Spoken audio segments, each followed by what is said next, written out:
Hello everyone, how are you? Hope you all are fine. In this video we are going to introduce exponents and powers. इस video में हम exponents and powers क्या होते हैं ये सीखेंगे और इसकी ज़रूरत हमें रियल लाइफ में क्यों पड़ी और डिफरेंट लॉज ऑफ एक्सपोनेंट्स। तो चलिए इस वीडियो को शुरू करते हैं और इस वीडियो को शुरू करते हैं हम अपने एक क्वेश्चन के साथ। What is the mass of earth?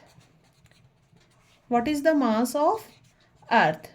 We know that mass of Earth is 5970 triple zero triple zero triple zero triple zero triple zero triple zero. This is the mass of earth. तो ये एक बहुत ही बड़ा number है और इसको read करना एक डिफ़िकल्ट टास्क है। तो जब हम बिगर नंबर को शॉर्ट फॉर्म में लिखते हैं तो एक्सपोनेंट का यूज़ करते हैं। सपोज़ ये 10,000 है। 10,000 को हम 10 multiplied by 10 multiplied by 10 multiplied by 10 लिखेंगे। लिख सकते हैं ना 10,000 को? यस। अब इसे शॉर्ट फॉर्म में हम ऐसे लिख सकते हैं, ठीक है। तो जो ये हमने शॉर्ट फॉर्म का नोटेशन यूज़ किया है तो इसे हम रीड कैसे करते हैं? 10 raise to the power of 4। इसे हम कैसे रीड करते हैं? 10 raise to the power of 4 और 10 raise to the power of 4। ये 10 क्या हो गया? 10 होता है बेस एंड 4 क्या हो गया? 4 हो गया एक्सपोनेंट, ठीक है। और ये सारा हो गया पावर, ठीक है। तो हम जब बिगर नंबर को शॉर्ट फॉर्म में लिखते हैं तो एक्सपोनेंट का यूज़ करते हैं, ठीक है। अब हमें बताइए कि अगर मेरे पास 81 है तो how can we write 81 in exponent form? How can we right?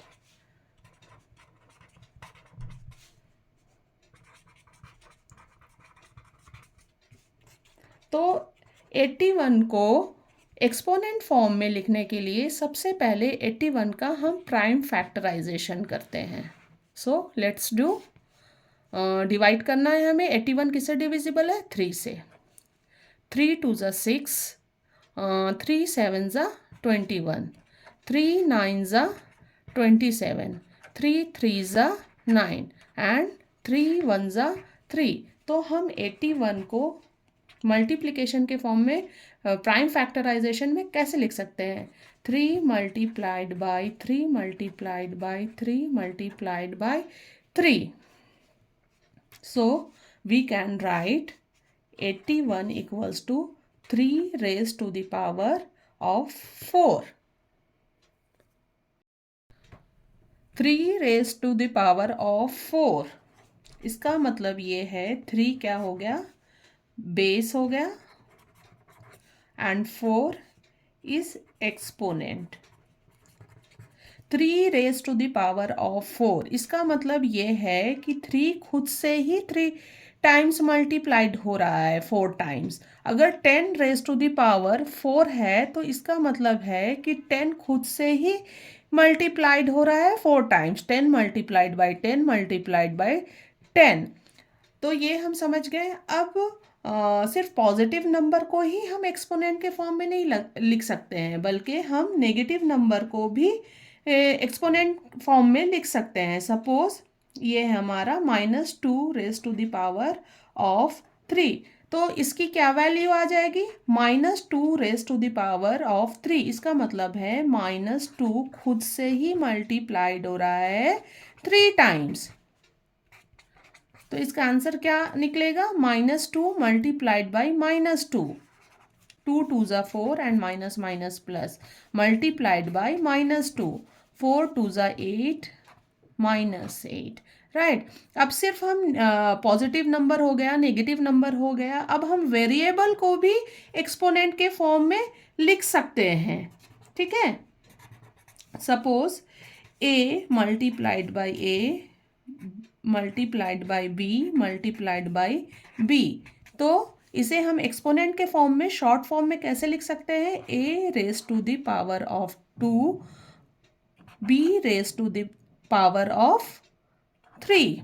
अब कुछ पावर्स के स्पेशल नेम होते हैं, ठीक है।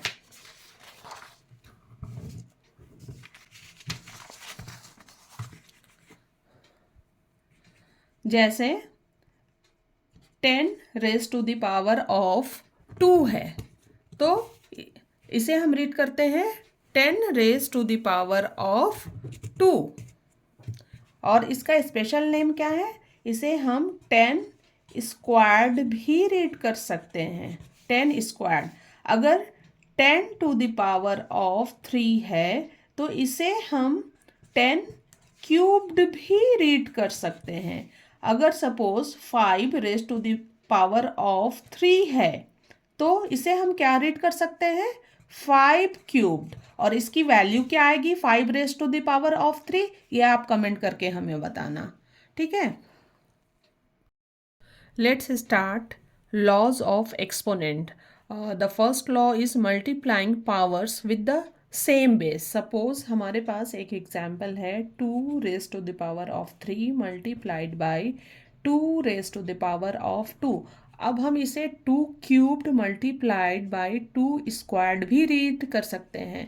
तो अब हम इसे एक्सपैंड कैसे कर सकते हैं? 2 क्यूब्ड मतलब 2 मल्टीप्लाइड हो रहा है 3 टाइम्स बाई इटसेल्फ, और फिर 2 मल्टीप्लाइड हो रहा है 2 टाइम्स बाई इटसेल्फ। तो ये 2 मल्टीप्लाइड बाई 2 मल्टीप्लाइड बाई 2, और फिर ये मल्टीप्लिकेशन वाला साइन है, इसको इसे दिया, फिर ये 2 मल्टीप्लाइड बाई 2। तो कितने टाइम्स 2 हो गए अब हमारे पास? 2 raise to the power of 1 2 3 4 5, 2 raise to the power of 5। तो हम क्या देखते हैं कि जब बेस सेम होता है, हमारा क्या है question? 2 raise to the power of 3 multiplied by 2 raise to the power of 2। जब बेस सेम होता है और एक्सपोनेंट डिफरेंट होता है, then we should add exponents. तो हम क्या लिख सकते हैं directly? 2 raise to the power of 3 plus 2, we will get answer 2 raise to the power of 5, as simple as that, ठीक है। तो in general we can write a raised to the power of m multiplied by a raised to the power of n equals to a raised to the power of m plus n। ये हमारा generalise form हो गया। जब base same होगा और exponent different होंगे तो तो हमें एक्सपोनेंट को ऐड कर देना होता है simply. Our second rule is dividing powers with the same base। अगर बेस सेम है तो पावर का हमें क्या करना होता है? सपोज एक एग्जाम्पल है 3 raise to the power of 5 divided by 3 squared. तो इसे हम एक्सपैंड करके कैसे लिख सकते हैं? 3 multiplied by 3 multiplied by 3 multiplied by 3। 3 5 times multiplied हो रहा है by itself, divided by 3 multiplied by 3। 3 squared है मतलब 3 2 टाइम्स मल्टीप्लाइड हो रहा है बाई इटसेल्फ। तो 3 3 कैंसिल आउट हुआ, फिर 3 3 कैंसिल आउट हुआ, कितने टाइम्स 3 बच गए? 3 times. Then we can write 3 raise to the power of 3। तो हम ये देखते हैं जब बेस सेम होता है और पावर डिफरेंट होता है, then we should subtract their powers. 3 raise to the power of 5 minus 2, then we can write simply 5 minus 2 3। 3 raise to the power of 3 या 3 क्यूब्ड आप रीड कर सकते हैं। तो in general we can write a raised to the power of m divided by a raised to the power n। Base same होगा तो हम power को सब्ट्रैक्ट करते हैं, तो we can write a raised to the power of m minus n।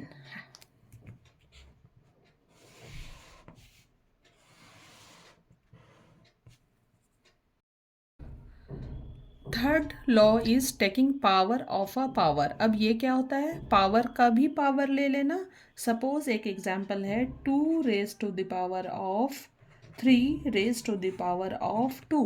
ये मतलब हमने पावर का पावर ले लिया, 2 raise to the power of 3 raise to the power of 2। तो हम इसे कैसे लिख सकते हैं, इसका मतलब ये है 2 raise to the power of 3 2 times multiplied हो रहा है बाई इटसेल्फ। तो हम इसे 2 बार मल्टीप्लाई कर देंगे, 2 क्यूब्ड मल्टीप्लाइड बाई 2 क्यूब्ड। अब हम ये पहले वाले लॉ में पढ़ चुके हैं, जब बेस सेम होता है तो पावर को हम क्या कर देते हैं, ऐड कर देते हैं। 2, then we can write 2 raised to the power of 3 plus 3 equals to 2 raised to the power of 6। तो हमने क्या ऑब्जर्व किया कि अगर पावर ऑफ अ पावर रहता है किसी बेस पर तो सिंपली हम मल्टीप्लाई कर देते हैं पावर को। 2 raise to the power of 3 multiplied by 2। तो हमें क्या मिलेगा, 2 raise to the power of 6। यही तो हमें मिला था सॉल्व करके यहाँ पर भी। तो in general we can write, अगर a raise to the power of n raise to the power of n रहा, then we should multiply powers, a raise to the power of m into n। This is generalize form. ठीक है। Our fourth law is multiplying powers with the same exponent। अब exponent same होगा और base different होगा।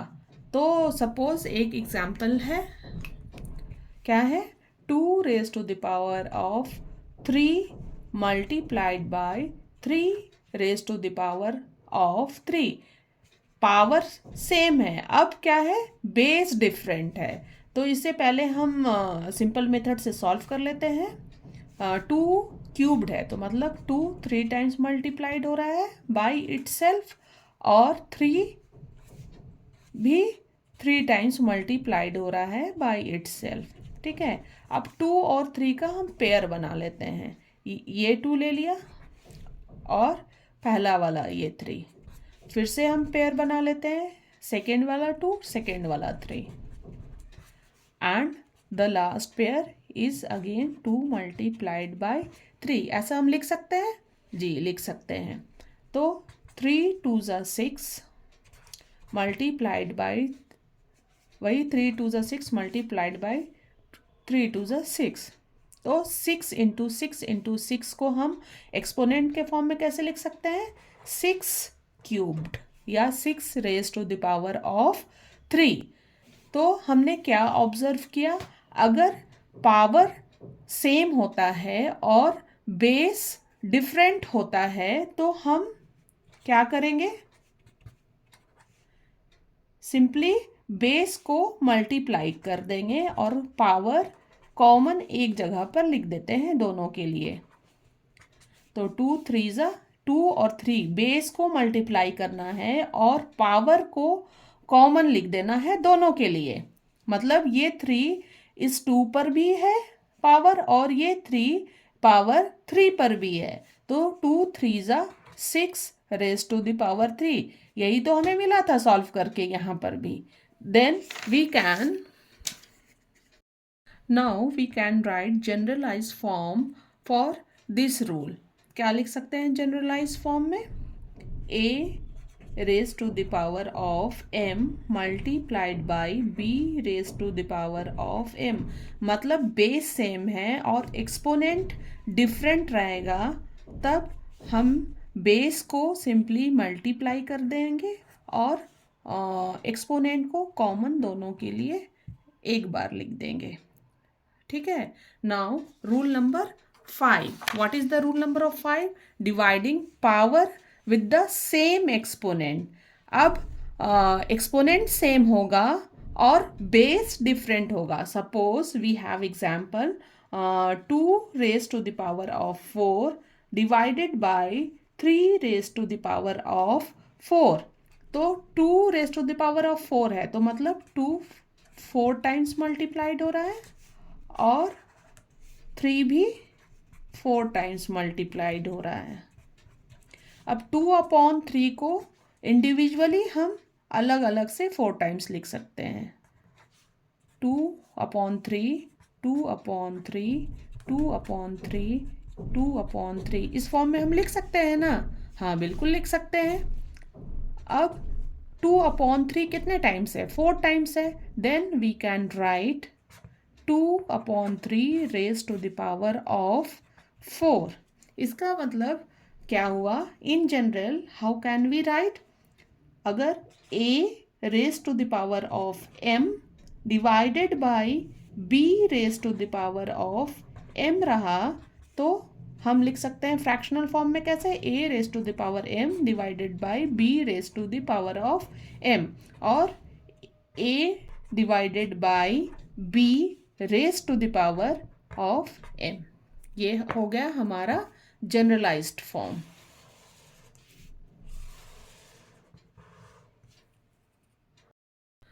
Sixth law is number with exponent 0। इसका मतलब ये है कि बेस में कोई भी नंबर हो सकता है और उसका एक्सपोनेंट, उस पर एक्सपोनेंट 0 रहे, तब उसकी वैल्यू क्या आएगी? अब आइए इसे समझते हैं इस रूल को। Suppose we have an example 3 raise to the power of 5 divided by 3 raise to the power of 5।